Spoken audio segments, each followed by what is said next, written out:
Hey everybody, welcome to Overtime. I'm going to start with Tomaro Bell. What's your burning desire to get us going? Listen, this is my burning desire. I'm not kidding. I don't want y'all to take y'all eyes off of this. When I say this is going to have reverberating waves, I'm telling you, reverberating waves. I got more calls about not what occurred, but what's about to occur. Because according to the rumor on the street, or as I call them, Holly, a truma on the street, somebody has been wired up and they've been going around and they've been recording. And this is going to have a literally a domino effect. Some people who thought they were safe, who've been doing some things, they're not. Members of that board who were there when this occurred and who sanctioned this and agreed to this. In addition to that on Friday's Chronicle, where they talked about that alleged corruption and them terminating that Blazing Brooks, that is all tied to this as well. When you look at who voted and gave out that contract, number one, when you're an employee of an institution, you are never supposed to be on a contract, especially a government institution, as a part owner of a company. That's forbidden. And they're saying that they had that knowledge. In addition to that, they're saying that that company is currently running 1099 teachers through one of these charter schools under their company instead of them being employees of HISD. That's another issue. And these are some big charter schools. I'm not talking little, just for mom and pops. Some of these charter schools have been around for over 20 years that they're saying this is involved. So this is going to have ramifications of people who were on the board, some who are still on the board, some who have been off the board for a long time, and some board members who are in other positions or running for positions. Also, in some of the contractors who are also associated with this. I'm telling you that, like I said, Harris County, HISD, the city of Houston, all government functions that connect to HISD in some form, they need to be worried. I mean, hey, look, everybody, we made allusion to it, but also the former board president has been working for Precinct 1 Commissioner Rodney Ellis for 8 months. I wonder if he was targeted. I mean, speculation. Anybody want to jump out there? This was a very sophisticated scheme in HISD. They were basically putting out contracts for work that HISD staff does. And so they were collecting money in this kind of an organized crime way. And the way the feds came out with this, they indicted, 2 years ago almost, Busby, right? They had helicopters on top of his house. They waited 2 years to do this. So I can't imagine that they have more, because they would have waited for the rest of the shoe to fall. I think that they've done it. And Mr. House has to now clean house. Superintendent House has to clean house. Mustafa is wrong as hell. He is wrong as hell. I know Mustafa, these are some of your clients. So you got to say that. So you can't say, hey, y'all saw me going to battle tomorrow. Y'all saw me going to battle with tomorrow. Greg, you are 100% right. Because as I said, for those who know, okay, when you are in this situation, the way you reduce your sentence, get a bigger fish. Yeah, you damn right he needs to be worried. Not about the crime that she is connected to, but because of what she has recorded that other people didn't know she was recording. Okay, so I'm sure she's had conversations because she's been involved. She's not new to the game. She's been in politics for over a decade. So I'm telling you, others need to be concerned when they are around people like that, because you don't know what she might know. All right, here's the big elephant in the room. Democrats control every aspect of government, local government, and greater Harris County. And this is what we go on. If you're a moderate voter, say like, look, we gave you a chance to run this, and this is what we see. Do you think that has an impact? Bob Price, how about that for a hanging curveball? That wasn't a hanging curveball. That was set up on a T-ball stand. And it's not just Harris County. When you look at the rampant crime and lawlessness going on in Democrat-controlled cities in Los Angeles, San Francisco, Seattle, Portland, Chicago, Minneapolis, Philadelphia, Baltimore, it's ongoing, New York City. it's ongoing all the time. Thank goodness the people in New York City had the sense to kick that mayor out and bring in a former cop to straighten things out there. But you see this rampant lawlessness going on in Democrat-controlled cities and Democrat-controlled states across the country. And this here, what happened in Harris County is just an example of that. In what you see. And I am the last one to take up for the Democrats and their shenanigans. But I must point this out, just to be fair, since I don't like partisan politics. I must raise the issue. Democrats may do that, but Republicans will freeze your ass to death and then allow insurance companies to make a shitload of money on it. So let's not play games here. We know what happened in the state of Texas. We know what happened to Texans during the freeze, and we know what happened to the insurance companies, or to the big boys that control those insurance companies, and how much money they made. We also know that the lawlessness in the United States of America also happened under the Donald Trump administration with the Republican Congress, both the House and the Senate, and we know shenanigans took place there too. So the moral to the story is our political system is corrupt, and we keep wanting to blame one another, and both people are taking bags while American citizens are getting kicked in the behind. So everything that happens with a Democrat in terms of bribes, in terms of contracts, it's happening with Republicans.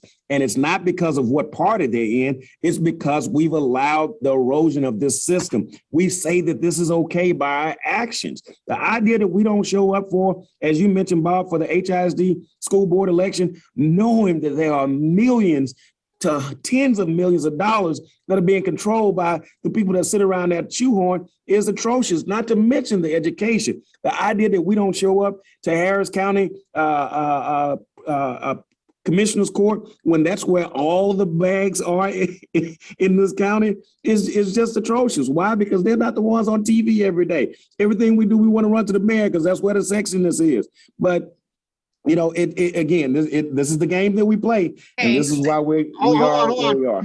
Mustafa I've seen him craft some very good campaigns, in terms of public perception. Is there a perception problem that Democrats have to deal with? No, there is a perception problem. Tomorrow is kind of like really, look, there is a perception problem because it's happening. Is it a perception problem or a real problem? Hold on. Sorry. Go ahead, Mustafa. There is, look, and there's some real problems too, right? But as Marcus said, this happens both sides. We're all talking about this while we have an indicted attorney general. Like let's be clear about this stuff. So this is not just there is a political problem, but I think that the winds of this election cycle are likely to change with the overturning of Roe versus Wade by the Supreme Court. I think that the pendulum shift, right? Usually the president's party does poorly in a midterm election because the president's people have gotten everything that they wanted, and now the pendulum shifts the other way for the opposing party to push back. I think the pendulum shift is going to be the overturning of Roe versus Wade, and Democrats are likely to do very well across the board, not just in Texas, but across the board this coming election. Holly, I want to hear from Holly.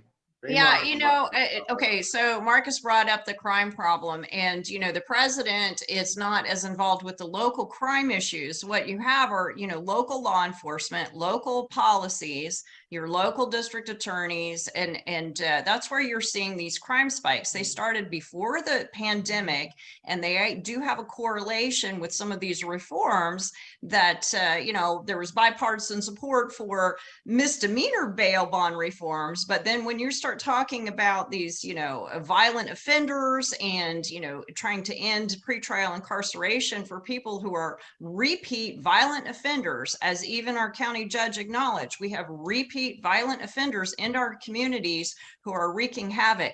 That's what people are paying attention to. And I really think that this next year, we're going to see a lot of local focus on public safety. It's got to be issue number 1 and 2 and maybe 3, maybe 4, as Greg is pointing out, in the elections coming up next year. I think that's going to be the big issue. Well, and to Holly's point, President Trump offered to send in National Guard to Portland, and they rejected that. He offered to send in a federal law enforcement assistant to some of these Democrat-controlled cities, and they rejected it for partisan political reasons while their cities burned in the streets. Similarly, the state of Texas rejects money for children that are uninsured for political reasons. And how ironic is it that the guy who offered to send in the National Guard to Portland didn't have the cojones to send them in when they were raiding the god doggone Capitol? Tomorrow, What he said. Bell. What the heck is going on to HCC? I mean, the U.S. Marshal Service has it like circled their boardroom. I mean, we had a former board member sexually, at least intimidating, assaulting a staff member. We got Skiller and Jones. We got Maldonado over there involved in the Gonzalez case. Tameez only got away by the hairs of her chinny chin chin. That's another one of Mustafa's connections. And let me tell y'all, over there, the corruption is beyond what you see because it's such a racist corruption. That lawsuit that Ben Hall has, where they fired over 100 and something blacks over the years and brought in Maldonado, was trying to make sure all Hispanics took the blacks' place. That's why that is in federal court right now. They tried to get that case knocked down. They have lost damn near everything they presented to the judge. And this is a hard Republican judge. But I mean, the HCC has been knocked down because the evidence is so overwhelming. Then you find out not only was he doing this racist stuff, but he was allegedly having an affair with Ed Gonzalez's wife, and a lot of people knew it over there. That same, you can shake your head all you want to, Mustafa, till your glasses fly off your face. That ain't irrelevant, because let me tell you, the whole thing with Maldonado and with allegedly Ed Gonzalez's wife, before that, they have a law. If you know of sexual harassment going on at that college, if you have any knowledge of it and you do nothing, you are supposed to be terminated. That's how they fired their chief of police. Maldonado fired him because of what was going on with one of his officers. Maldonado should be gone because he knew damn well, according to Glazier's girlfriend or whatever she was to him, that she, in her recordings and in her text, she said that he knew and that Maldonado knew. That's what she allegedly is claiming. But you have all this going on and they're doing nothing to them. And they have the lowest enrollment they've had years. There should be dual college credits at every HISD school across this whole district, but it's not. It's not, and that makes no sense. You know, you make a good point, bringing it back to the education issue. I mean, at the core of all this, there are almost 200,000 children who are supposed to be being educated in Houston ISD. And, you know, what we need to get back to is looking at what can the school district do to get these children back on track. We had, you know, test results released recently this past week, and the results are just saddening. I mean, this is crucial. HCC is connected with HISD because they run the dual college courses. Maldonado was adamant that the black schools lost programs while the Hispanic schools kept programs. If you want to see if racism really exists, you look at the black colleges and look at the new Hispanic colleges that they've done. This is crazy that you're able to do something this divisive and nothing has happened to it. I'm with you, Greg. I don't know what the hell is taking the justice, because I mean the calls I got for what's going over there is ridiculous. And that young man, you know, he only lost by 200 and some votes to Eva Laredo. He barely lost that election, and she's been on that board forever because people are so sick of what they're sick and tired of. Okay, hold on. I bring to Mustafa. What's that? What's that noise? Can y'all hear that? Yes. Yep. All right. Tony jamming our signal. Okay, I think they got it out. Okay. Mustafa, I mean, Tomaro brings up an important issue, which is the black-brown divide that's going on within the Democratic Party. Is it real? I mean, you know, I trust your acumen. Look, I mean, it's happening in neighborhoods, you know, in transitioning neighborhoods where you have a historic African-American population, you have Latinos moving in there because it's the growth of population. It's happening sometimes in our politics, but we can't just boil it down to that, right? Like it's more than just politics of this stuff. I think communities always have to be brought together rather than be divisive about this. All right, Bob Price, I want to ask you, every time I have you on the show, and we didn't have a border topic this week, but I like to lean on your the attention and reporting you pay to the border crisis? What's going on? Anything you can tell us? Well, I wrote yesterday that we've had about 1.7 million people illegally cross the border since the Biden administration came into office. So this first stroke of the pen eliminated all of the highly successful programs of the Trump administration that reduced illegal immigration by 95%. You've seen a 1,700% increase in some of these sectors now, where families are being shoved out into the Arizona desert and left out there to die. And Border Patrol agents aren't even able to get out there to them because they're busy processing, babysitting, transporting, and caring, providing humanitarian assistance to the thousands that they've already put into detention. You're seeing Biden inhumanely storing people under bridges, 16,000, 18,000 people under a bridge in Del Rio in the heat of the summer. These are the direct consequences. January 21st, and he hadn't even been there a year yet, and you've got, just in his period, a record number of people who have illegally crossed the border without consequences. Border Patrol is not testing these people for COVID.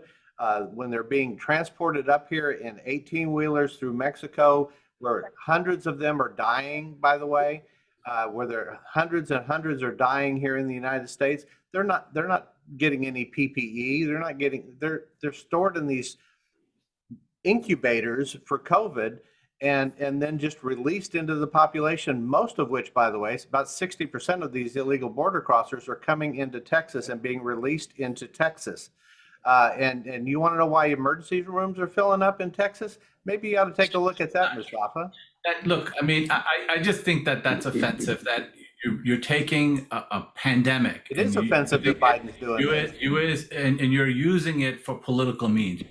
The pandemic's not caused by the border crossings, all right? Let's be clear about that. We should be dealing with the pandemic in a different way, not You got to go. But look, I'll say this to Bob's point. The Democrats' benevolence isn't because of their heart. It's because it's popular for them to get their base, to get elected. It's part of their talking points. This came because Biden opened his big mouth as soon as he got in office, wanting to go against everything Trump had put in place without assessing or analyzing whether or not it was effective, which is common. They jumped up talking about they want to reverse the tax thing without understanding the impact it would have on small business folks, on Main Street business folks. And they talk about that. They jumped up talking about one to put double minimum wage in less than 5 years, something that has never been done in the history of this nation, which would have resulted in the inflation that we're seeing now. Ironically, those two things are parallel.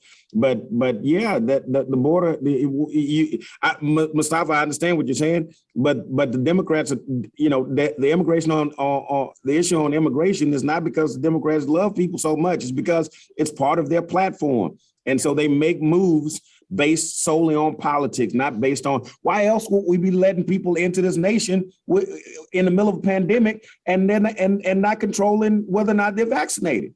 It makes zero sense. Hold on, before I go to Bob, hold on, Bob. We just got an internet alert that Bill King was trying to break in on our Zoom call to do a Sam party commercial. Now let's go to Bob. We fought it off. All right. We heard that there's video of the mushroom catastrophe from yesterday. We heard that there's video. So to Mustafa's point about the pandemic is not caused by it, but no, it's not caused by it, but the pandemic emphasizes the need for proper border security and proper screening of people. Wait, let me finish. 25 to 30%, according to Secretary Mayorkas, 25 to 30% of the people crossing the border are infected with the COVID vaccine. What's 25 to 30% of 1.7 million people? That's a lot of COVID cases being imported into the United States without screening, without testing, without mandatory vaccines. And at the same time, we're firing Border Patrol agents, we're firing doctors, we're firing nurses, we're firing teachers, we're firing police officers because they won't get the shot. The hypocrisy in this is rich. The reason why we know it's 25, 30, because we test people. That's how we After know. they're released. You know, After they're released. We test people. That's why we know. Like, Nobody look, is tested we in can't Border throw Patrol logic testing. out the window and just start, going after people on this stuff. The reason why we know is because we test. The reason why we know is that we provide vaccine.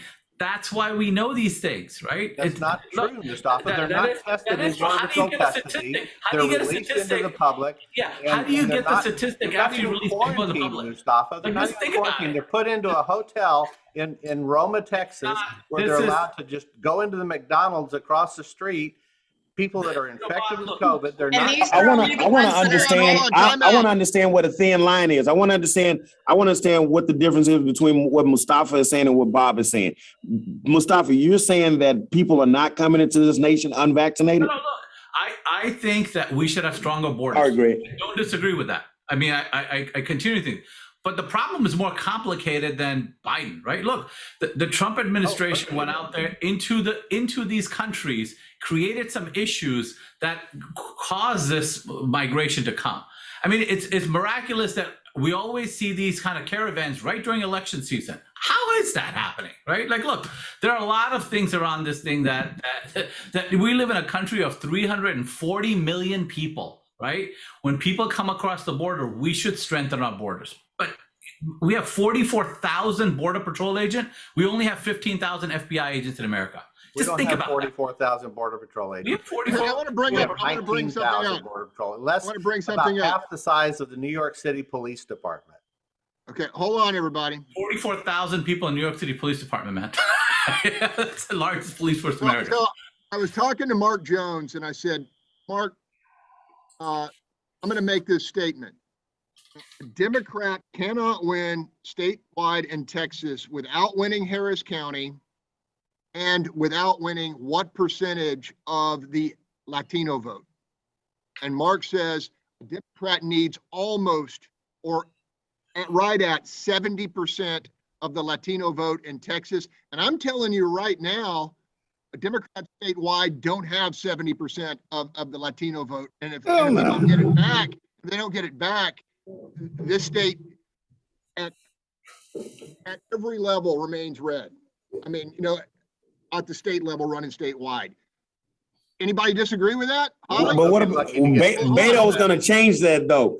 Beto's going to change that. Beto's bringing change. I don't think Beto is appealing to those conservative Hispanic voters. And we're seeing so much movement, especially in those southern counties. Speaking of border issues, we're seeing that movement with Latinos moving towards the Republican Party and more Republican candidates, and the Republicans are going to move on that. They're having events. I think there's one coming up this week or next week, sometime soon. I saw, the governor's going to be down there. They're holding events. They're putting up candidates in ways they have not before.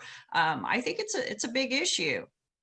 Yeah, I mean, I think that in the suburbs, and Mustafa, you may disagree with me on this, but inflation is going to be a big voting issue in the suburbs.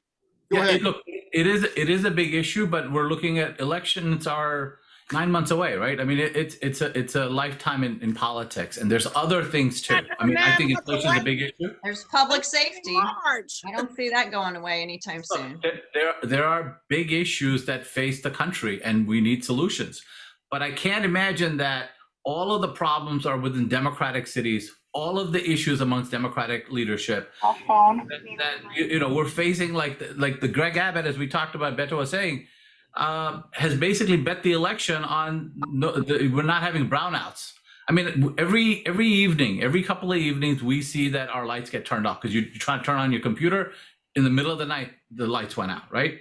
We're going to have a harsh winter. And when we have a harsh winter, he's basically saying he's guaranteeing that there's not going to be a brownout, that there's not going to be blackouts, that we're not going to have these issues when he hasn't dealt with the problem. So there's a lot of different issues. And I understand we have challenges among Democrats. But yes, if the math that you gave, Republicans have to have 45% of Latinos in order to win too. That's the other side of it, right? So these are not just issues that the one party face, but we face it as Americans, as Texans, and we have to solve them. And people are failing in government on all different levels, but there are also people that are doing well too. We just Last shouldn't. 5 minutes. Last 5 minutes, and we're going to go around. Bobo, did you have something to say real quick? Yeah, real quick on that. When you look at the last election, when Donald Trump was at the top of the ticket, 13 of the border counties moved in Trump's direction significantly. One of them even flipped red. Now, with everything going on down there, you're going to see a massive swing of voters. And I wouldn't be surprised to see Republicans get 60 to 70% of the Latino vote, especially down there in the Valley area as well. And it's not just the border issues, it's the other issues, the other crises that are created by this administration throughout the area. And the communities that are impacted the most by this lawless crime going on in the country are the minority communities. They're feeling this more than anybody else is, and I think they're going to vote that issue as well. Okay, we're going to go to what did we miss? And we'll close it out that way. Tomorrow, what did we miss? You ready? Yes, I am. What we missed was that Wednesday Houston Community College meeting that, as I said, Rhonda should have resigned from before she got there. They did a resolution on some land out in Missouri City that is very controversial, very controversial. And they have been forewarned about that deal and not to do that deal. In addition to that, several weeks ago, and whether y'all know it or not, a lot of board members didn't show up, so they couldn't hold a meeting because they didn't have a quorum, because Maldonado on his own put on the agenda to extend his contract. His contract does not need to be extended by any means, absolutely not. As I said, people need to connect what HCC, if you can get a dual college credit, that's money you save on your child's tuition when they go to college. That should be offered to every HISD school, not handpicked by racist ideologies and affecting students coming out every day in HISD. Marcus, what did we miss? What did we miss? We miss the shift that's happening in college sports. Shout out to no, real talk. I mean, for years, predominantly white institutions have made billions of dollars off the backs of African-American athletes, and that shift is changing. Top prospect in the nation is going to an HBCU, and hopefully others will follow. I am excited about the potential of the wealth being shared off the backs of these athletes with HBCUs, and not just going to predominantly white institutions that have made billions off of these boys' backs for decades. Ollie, what did we miss? I think something that was very interesting to me is to see the Commissioner's Court take a report suggesting that the county used COVID relief funds to pay for abortions. And regardless of how you feel about abortion, that seems like a questionable use of that money that should be going for coronavirus relief and related issues. They didn't take action on it, but they did do a study, right? Right. There's a report. They passed a resolution a few months ago and asked the county analyst to come back with a report. And this report outlines ways that they can use federal funds to pay directly for abortions, and then local taxpayer funds to provide ancillary services. Judge Hidalgo defended it, saying it's not action at this point, just a report. But as some of the other commissioners pointed out, first you have a report, and then later you have a proposal, and then you have absolutely. But for what purpose? Why would they even want to? Did you? I saw you shake your head. That's why I thought you might want to respond. If not, just go with what do we miss? Yeah. Look, I think that Superintendent House, I think that he's a new superintendent. He's trying to clean this stuff up. He's gone around the community. He's listened to multiple people and had lots of town halls. He's functioning in a transparent way. And so I think that, look, 200,000 kids that are there, they need to be educated. Everybody's talked about this. We need to fix the problems. And I'm glad the feds are cleaning up what was wrong. But I think we should look forward into leadership of a new superintendent. Close us out, Bob. What do we miss? Well, first off, I want to agree with you on openness and transparency in local government. That's critical. What we missed is not actually, we haven't missed it yet, because I'm going to be writing this today on Breitbart. Group of Border Patrol agents have been gathering gifts for the families of slain or Border Patrol agents who've died in the line of duty. Unfortunately, this year, the demand for these gifts that they're raising has gone up exponentially, because we've had hundreds of Border Patrol agents die in the line of duty due to the COVID pandemic. This is a tragic situation. Border Patrol agents unfortunately have to put their hands on these migrants coming across the border. They have to be in close contact with them. They're transporting them in closed vans. And as a consequence, we've had record numbers of deaths of Border Patrol agents and other law enforcement agents across the country as well. So hats off to these Border Patrol agents for the job they're doing and for caring for the families of their fallen agents. All right, top accolades. Greg, wait a minute, I forgot. The Super Feast, Christmas Eve at the George R. Brown. They are expecting another over 10,000 more people than they had for Thanksgiving because they give out the toys to the children. So it's going to be a lot of children. They are in desperate need of volunteers. It is Christmas Eve. They're going to be having a big toy drive this week because they need more toys and they need more food because they give them food. They have a hot meal. They send them home with groceries, and they try to send every child home with a toy. For many of those kids, if they don't get it here, they get nothing. That is Christmas Eve. Christmas Eve is on Friday, okay? So look, please get a citywide Club of America. Go to their website and try to volunteer for a couple of hours if you can. I appreciate it, Greg. Thank you. And Merry Christmas to everybody. Merry Christmas. Top award for festive presentation goes to Bob Price for an excellent sweater. Assist to his lovely wife, Lana, for that beautiful tree. Honorable mention to Holly for working on the bookcase. And of course, another honorable mention to Tomaro. We're appreciative that Mustafa could Failed, not even a tie. Wait a minute. All they put up with trees and decorations. I have gifts that people can purchase online. It doesn't get any better than that.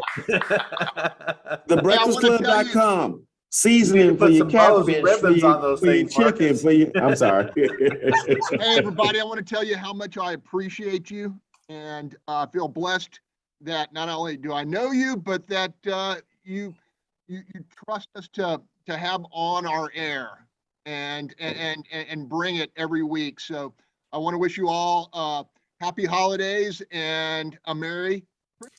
Hey, on that note, listen, in all seriousness and no politics, this resurgence of this new variant is real. I'm seeing a number of cases and it's hitting too close to home. And I'm just concerned that we're going to take this lightly. I know we've let our guard down. I was at a meeting just yesterday, day before yesterday, and I was completely amazed at the fact that we were okay sitting at tables across from each other. The next day, the mayor was diagnosed, and then I got an email that somebody at this is a government entity, somebody at the table was in contact. So guys, keep your guard up, keep your mask up, and let's spread the word that this can be serious, because the minute it hits somebody with those pre-existing conditions, it's going to have an effect beyond the common cold.